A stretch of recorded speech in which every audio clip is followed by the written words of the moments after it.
शुरू करते हैं एक बेहद ही सिनेमैटिक सफर। आज एक ऐसी कहानी को विजुअली डिकोड करने वाले हैं जो बिल्कुल किसी क्लासिक हॉलीवुड फिल्म के इंटेंस और इमोशनल डायलॉग सीन जैसी लगती है। स्क्रीन पर दो किरदार हैं, मशहूर कवि W.B. येट्स और बेहद खूबसूरत एन ग्रेगरी। इनके बीच की जो बहस है ना, वो सदियों पुरानी है। एक ऐसी कश्मकश जो इंसानी फितरत के सबसे गहरे पहलुओं को उजागर करती है। तो चलिए बिना किसी देरी के इस एक्सप्लेनर में आगे बढ़ते हैं। अब यहाँ एक ध्यान खींचने वाला सवाल सामने आता है। क्या यह सच में मुमकिन है कि किसी को सिर्फ उसकी सीरत यानी उसके अंदर क्या है उसके लिए प्यार किया जाए, सूरत के लिए नहीं? यही वो फिलोसॉफिकल कोर है, वो मेन कॉन्फ्लिक्ट है जो इस पूरी कहानी की नींव रखता है। ये उलझन हम सबके दिमाग में कभी न कभी आती ही है और आज का ये एक्सप्लेनर इसको एक बिल्कुल नए आईने में पेश करता है। पीले बालों का किला यानी the fortress of yellow hair. चलिए इस सीन को दिमाग में विजुअलाइज करते हैं। एक हल्की उदासी भरी शाम है। कैमरा पैन करता है कवि पर जो एक गहरी चेतावनी दे रहे हैं और उनके ठीक सामने बैठी है एन, जिसके बाल बिल्कुल गोल्डन हनी कलर्ड हैं। कवि एक ऐसी सच्चाई बोलते हैं जो थोड़ी कड़वी है। यहाँ एक मास्टर स्ट्रोक मेटाफर यूज हुआ है, रैम्पार्ट। रैम्पार्ट का मतलब यहाँ कोई आम दीवार नहीं है। सोचिए किसी बड़े पुराने किले की मोटी दीवारें जो प्रोटेक्शन तो देती हैं पर अंदर की असली खूबसूरती को दुनिया से छुपा भी देती हैं। कवि कहते हैं कि एन के घने सुनहरे बाल उन किले की दीवारों की तरह हैं जो उसकी आंतरिक सुंदरता, उसकी रूह को पूरी तरह ब्लॉक कर रहे हैं। इस सीन के इमोशन को थोड़ा और गहराई से समझते हैं। कवि समझाते हैं कि जो नौजवान आशिक सदमे में है वो इसलिए नहीं रो रहा कि उसे ठुकरा दिया गया है। नहीं, बिल्कुल नहीं।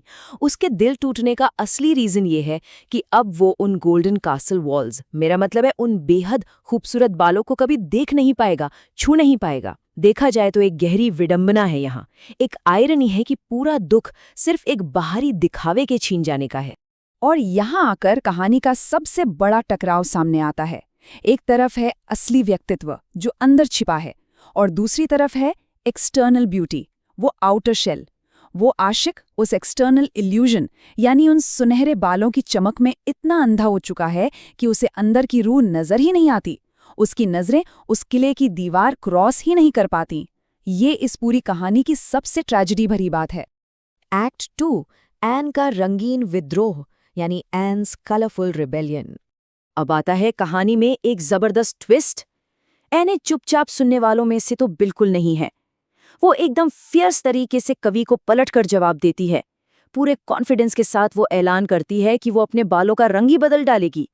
वो अपनी फिजिकल ब्यूटी को तबाह करने के लिए तैयार है, सिर्फ इस टेस्ट के लिए कि कोई तो उसे उसके असली रूप यानी उसकी आत्मा के लिए प्यार करे। वो चाहती है कि कोई उसे उसके लिए प्यार करे, ना कि उसके रूप के लिए। और उसके पास डाई के ऑप्शंस क्या हैं? ब्लैक, ब्राउन या कैरेट यानी गाजर जैसा तेज रंग। जरा इस विजुअल की कल्पना करें। कहाँ वो शहद जैसे चमकते बाल और कहाँ अचानक से उन्हें बिल्कुल डल ब्लैक या ब्राउन कर देना। ब्रेने का लॉजिक यहाँ बिल्कुल माइंड ब्लोइंग है। उसका मानना है कि अगर वो खुद की ब्यूटी को आर्टिफिशियली कम कर दे तो ये एक अल्टीमेट फिल्टर बन जाएगा सच्चे प्यार के लिए। फिर जो बचेगा वो सिर्फ उसकी रूह से प्यार करने वाला होगा। एक्ट 3, ईश्वरीय सत्य यानी द डिवाइन ट्रूथ। इस पॉइंट पर आकर कहानी एकदम सीरियस और फिलोसॉफिकल रुख ले लेती है। ये क्लाइमैक्स है। कवि अपना सबसे मजबूत और आखिरी पत्ता फेंकते हैं। वो एक फ्लैशबैक जैसा सीन क्रिएट करते हैं, पिछली ही रात की बात बताते हुए।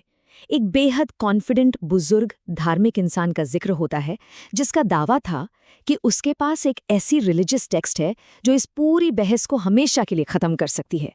और वो सच क्या है? सिर्फ और सिर्फ ईश्वर। इंसानी प्यार की एक बहुत बड़ी लिमिटेशन है। हम ह्यूमंस नेचुरली इस फिजिकल दुनिया और बाहरी खूबसूरती के जाल में बंधे हुए हैं। इंसानी नजरें सबसे पहले चमक पर ही जाती हैं। इस पूरे यूनिवर्स में सिर्फ एक डिवाइन पावर ही ऐसी है जो किसी इंसान को सिर्फ और सिर्फ उसकी आत्मा के लिए बिना किसी फिजिकल शर्त के प्यार कर सकती है।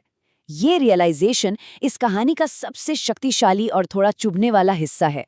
एपिलॉग, छात्रों के लिए एक सीख।